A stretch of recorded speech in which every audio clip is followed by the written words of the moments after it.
Hey, it's David Breslow back here with you. In today's meaningful moment, I want to talk to you about something I call Imagineering. So, what is Imagineering? The most common word for it out there in the world that people use is visualization.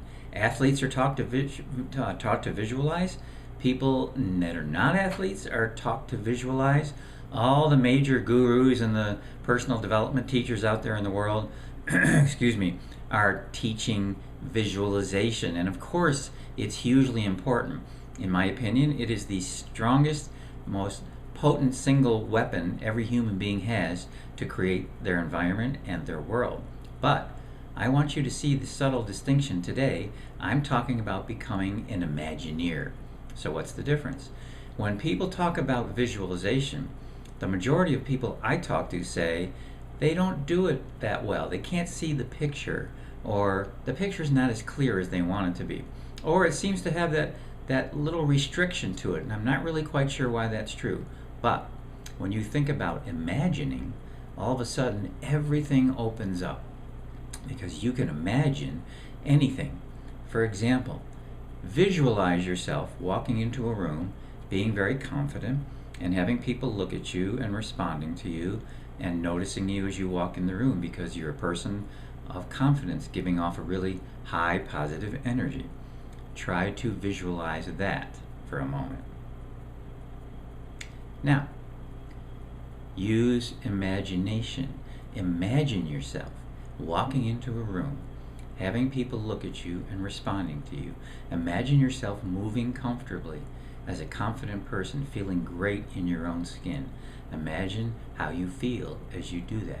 Imagine the possibilities of that entire scene, of what could take place and what that might look and feel like. Now, imagination, for some reason, seems to spark in the human being, seems to spark this much broader picture of possibilities. And again, I don't really know why that's true, but I've had this experience myself. When I try to visualize, it seems more restricted. It's not that visualization is bad or wrong. Of course it's not. It's great. But the majority of people I speak to don't do it as well. But when I mention, hey, why don't you imagine this very same scenario you're trying to visualize? Imagine yourself doing that. Look, as kids, our imaginations were unbelievable. As kids, everything we could imagine was possible. But as we grow older, that imagination muscle gets covered over by life experiences and hurts and pains and negativity and so on and so forth. But we all have the ability to imagine. You can sit there right now and imagine anything you want. So, become an Imagineer. Because when you start to imagine, it starts to tap into all sorts of things inside of you. It's how you feel. You imagine what it looks like, what it feels like, what it tastes like, what it smells like, all sorts of things. You can imagine things that are incredibly unlimited, but when you visualize, for whatever reason, it seems to have a little bit more restriction to it. Again, I don't know why that's true, but I've noticed it myself, and a lot of my clients have noticed it too. So become an Imagineer. And it doesn't matter what arena you do it in. If you're an athlete, imagine your performance. Imagine what it looks like to stand at the first tee on a golf course and have the driver in your hand, and the shot you're going to hit is dead center down the middle of the first fairway. Imagine what that feels like to approach the ball completely and supremely confident. Imagine what that looks like. Imagine everything about it. Imagine the grass. Imagine the people you're playing golf with. Imagine the shot. Imagine the results you're getting. Imagine everything about it.